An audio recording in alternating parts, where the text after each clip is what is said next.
Hi everybody. I am going to tell a story. It's called C+, and because it's about all the cool things about cancer. So I had myeloma, and it wasn't multiple myeloma, it was only one, which sounds better, but it's not. But when somebody tells you that you have cancer, it's like you usually get freer of a lot of things. I didn't get a fear because I didn't know what the hell they were telling me, because they just kept saying you have a mass. I was like, what's a mass? He's like, it's a mass. It's a thing. It's a lump. It's a dark spot. I'm like, okay, is it bad? They're like, yeah, we don't know. So like, I didn't actually get scared about having cancer for like a month because nobody would say it to me. They just said, hey, you have a mass. We're treating your mass. What's the mass? Okay. I was also in extreme pain, and this was my first fear of becoming crippled, because the mass was in my neck, and my neck was pretty much exploded like an inner tube when it gets really big inside of a tire. So I didn't have a neck for a while. And is anybody here? A lot of you are under 40, right? When you hit 40, go to every doctor you can find, because that's when your warranty expires. And that's when all this shit goes bad. You know, like when a car's warranty expires and that's when everything breaks? Literally a month after my 40th birthday is when my neck first started hurting.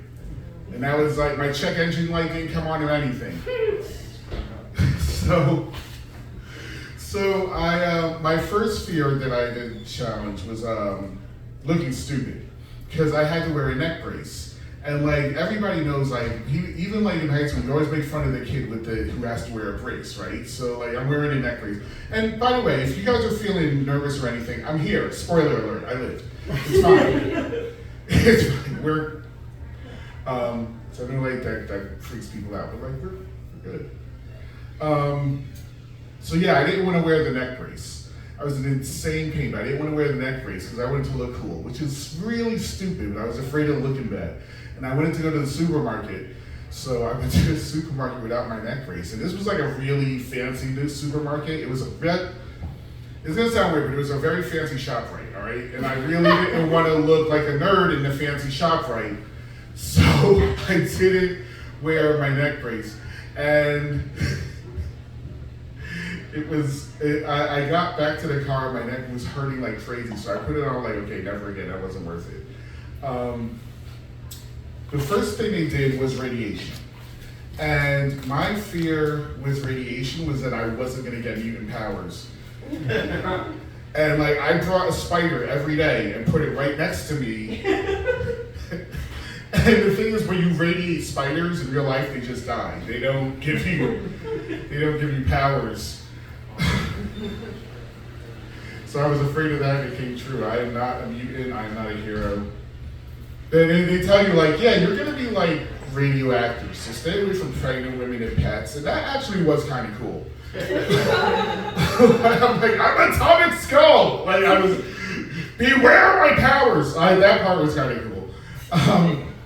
But since I had a broken neck, I was in extreme pain, so I took 4 painkillers twice a day. I took Dilaudid, fentanyl, Klonopin, and Flexeril 4 times a day. I was high as fuck for an entire summer.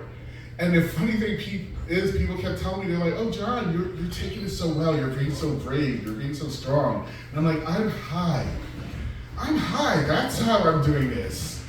And they're like, well, you know, we kind of, and I heard this from a lot of people, we kind of like you better this way. So I learned that about myself. People don't like my regular personality, they want me to become a drug addict. I'm gonna start going to NA to learn how to do what they do, because apparently that's my ideal self, it's just high as fuck. I was afraid of getting addicted, but that didn't happen, thankfully. I did understand though. The first time I got Demerol in an IV, oh boy did I get it. I was like, man, you drug people, you got a point. You got a point. I apologize to every addict I knew. So after that, they told me that like the radiation didn't do anything, so you have to get surgery. And I was really afraid of that. So I've literally never broken a bone. I've never stayed in the hospital overnight to this point. I had never stayed in the hospital at all, and then this happened. It was like all that karma built up and it just hit me all at once. So I was really nervous. I was like, they're gonna operate on my neck. What if something goes wrong? I was terrified. I called my aunt. And my aunt's seen a lot of shit. Like a lot of her sisters, my aunts have passed away. She was in the army, she was a nurse. She had a lot of shit. So I'm like, I don't know what's gonna happen. They said I have to get surgery. I'm like trying on the phone. And just as a little insight into my family, she was like, hey, why don't you suck it the fuck up, pussy? And I was like, oh, okay. I hadn't looked at it that way. You know what? I will suck it up. And I had a surgeon who was like, I wasn't afraid of the surgery because my surgeons are weird in general. You kind of have to be. But my surgeon, he thought so highly of himself. He made me feel better just being next to him. He's like, look, I'm gonna fix your fucking. He's an Italian from North Jersey. It's like, we're gonna fix your fucking neck. You're gonna be better than ever. First of all, I'm gonna take all this off. You're gonna look 10 years younger. You're gonna be better than ever. You're gonna have metal. You're gonna look at me. Look at me. We're gonna fucking do this, and it's gonna be brilliant. I'm like, yeah, let's do. Come on, let's do this. So I had the surgery, and literally, like your neck is numbered like 1, 2, 3, 4, 5. 3, 4, and 5 are all metal. So now, like it's like bone and then just straight metal, and then bone again. So now I'm afraid of microwaves. Like I got radiated, and I didn't want to so I'm afraid of microwaves. Ed Magneto, for instance, I'm really terrified that Magneto might be real and just take my neck, because I saw what he did to Wolverine. It's terrifying. But yeah, I was radioactive and now I'm a cyborg, so that's cool. It actually, it honestly is kind of cool. I mean, I didn't know what kind of person I would be on the other side, and that's what they don't tell you about cancer. Is that it's scary at the beginning, but it's scarier after. Because if you die, your problems were over. But if you live, you don't know what kind of person you're going to be after that. So after that, I had chemo. And chemo, was where one of my other fears came in, fear of abandonment. Because I was alone. For all of this, I was alone. Single, I don't have any family and everything, so I was alone. And when you sit in a chair for a long time, you just have nothing to think about but being alone. But then I remembered I have Netflix. And when you get chemo, they give you Benadryl to prevent allergic reactions. So I was relaxed. I had my bags. I had Netflix. Everybody was very attentive to me. I had orange juice. I had muffins. I had the comfiest chair. It was honestly like spa day. It was like 6 hours of spa day every week. Just chilling, getting killed a little bit at a time, but it was weird how comfortable I got with it. There are days when I kind of miss chemo, and that's not how that shit is. I'm like that, cause it's your insurance covers it. So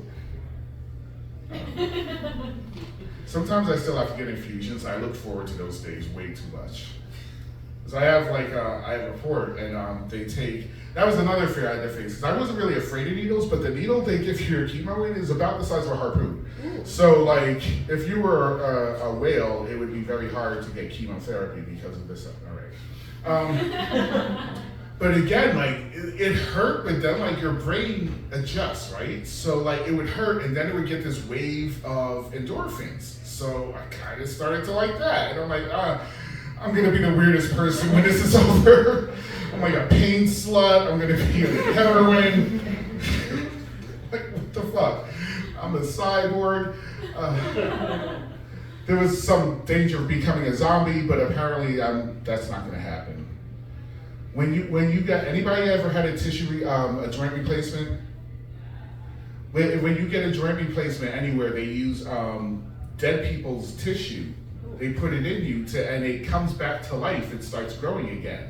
So I asked my doctor several times, I'm gonna be a zombie, right? And he's like, no. Gonna be a zombie, right? Like, no. Gonna be a zombie, right? No. Like, you are literally resurrecting life. Like, why isn't this a bigger deal? And like, look, lots of people have it, especially people who have myeloma. They use dead tissue, cadaver tissue they call it, and they put it in you and it comes back to life, but you're not a zombie somehow. Tell me how that works. So I got that fear. I told my friends if I died, they put cement over my coffin just in case.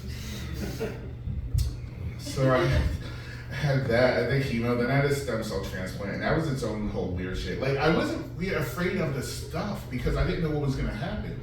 Like, I've never been afraid of the unknown. I always like kind of look forward to it because I like new experiences. I'm like, this might suck, but I'm gonna have a story, right?